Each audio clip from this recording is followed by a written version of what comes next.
Have you ever looked at someone going through a crisis and wondered, how are they holding it together? What separates the people who crumble from those who seem to come out even stronger? Well, it's not about acting tough or just ignoring the pain. It's about something called mental strength. And the story behind this whole idea, wow, it wasn't born in a research lab. It was forged in a life that was shattered by one unimaginable loss after another. And that's where we're going to start. So to really get this, you have to understand the story of the author Amy Morin. When she was just 23, her mom died, totally out of the blue from a brain aneurysm. Then, 3 years later, get this, on the exact anniversary weekend of her mother's death, her 26-year-old husband just collapsed and died from a heart attack. And then, just as she was finally starting to piece her life back together, had found love again, her new father-in-law was diagnosed with terminal cancer. I mean, it was just a relentless, staggering series of tragedies. And as she was facing this third wave of grief, she felt herself starting to slip. You know, those thoughts of, this isn't fair, started creeping in. But right then, she had this moment of crystal clarity. She realized that indulging in those thoughts, letting herself go down that dark road of self-pity, that was a choice. And it was a choice that wouldn't do nothing but hold her back from ever healing. Now, what she did next is what's so fascinating. She didn't make a list of all the good habits she should start doing. Instead, she sat down and wrote a list of what not to do.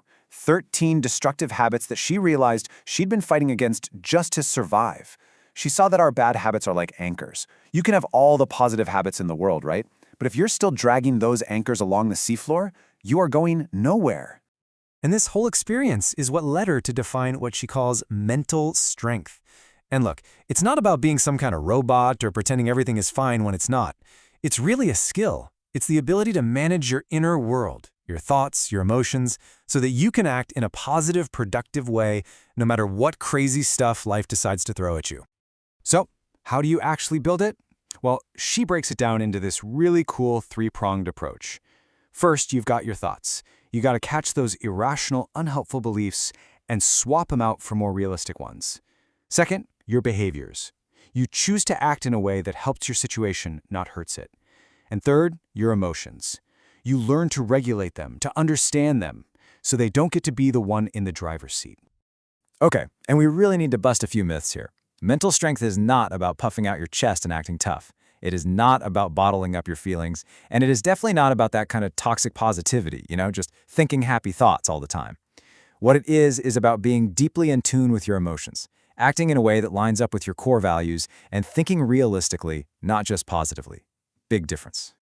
So that brings us to the big question for today. Out of all 13 of those bad habits, all those anchors, which one did Amy identify as the absolute most destructive, the one she had to fight the hardest, and the one that keeps so many of us stuck in the mud? And here it is, the number one thing mentally strong people don't do. They don't waste time feeling sorry for themselves. Now, dwelling on how unfair things are and how bad you have it, it can feel kind of good in the moment, right? It feels validating. But it's a trap, a total trap that keeps you from healing, from learning, and from moving on with your life. There's this incredible quote from John Gardner that just nails it. He called self-pity a narcotic. Just think about that for a second. It's addictive. It gives you this short-term hit of pleasure and validation. But in the end, it completely warps your view of reality and separates you from the one thing you have, the power to change your situation. So how do you know if you're stuck in this trap? Let's do a quick, honest gut check. Do you find yourself thinking your problems are just worse than anyone else's? Do you complain a lot about things not being fair? Do you tend to focus on what went wrong instead of what might have gone right? Is it hard to find things to be grateful for? If you're nodding along, don't worry. This isn't about judgment. It's just about becoming aware. Let me paint a picture for you. Two cars get into a minor fender bender. Same exact event. The first driver storms out, screaming, "This is just my luck! Why does this stuff always happen to me?" The second driver gets out, takes a deep breath, and says, "Wow, we are so lucky no one was hurt. It's just a car." See? Same event, two completely different realities. One person chose to be a victim, the other chose to find the good fortune. And this is the crucial part. Wallowing in self-pity isn't just harmless navel-gazing. It actively hurts you. First, it wastes an incredible amount of time and mental energy that you could be using to actually solve the problem. Second, it just fuels this downward spiral of other negative emotions like anger and resentment. And maybe most importantly, it slams the brakes on healing, because it keeps you staring at the problem instead of looking for the path forward. So what's the antidote? What's the kryptonite to self-pity? It's gratitude. Simple as that. The two mindsets are polar opposites. Self-pity is always whispering, I deserve better, and it makes you focus on everything you don't have. But gratitude completely flips the script. It says, I have so much, and it actively scans the world for the good that's already there. And look, you can actually practice this. It's a muscle you can build. You can start really simple. Every day, just write down one thing you're grateful for. Doesn't matter how small. Or just say it out loud when you wake up in the morning. But the real game changer is learning to change the channel. The second you feel that wave of self-pity starting to rise, you consciously, deliberately switch your focus to something, anything you can be thankful for. You know, at the end of the day, it all boils down to this simple choice. It's a fork in the road. On one side, you have the helpful path, practicing gratitude, actively trying to solve problems, replacing those negative thoughts. On the other side is the unhelpful path, focusing on what you lack, just staying passive, and letting those negative thoughts run wild. Every single thought gives you a chance to choose your path. So, how did this play out for Amy? Well, let's bring it back to her story.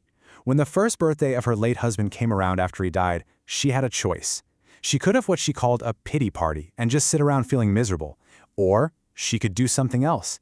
She asked herself what he would have wanted for her, and she decided to go skydiving.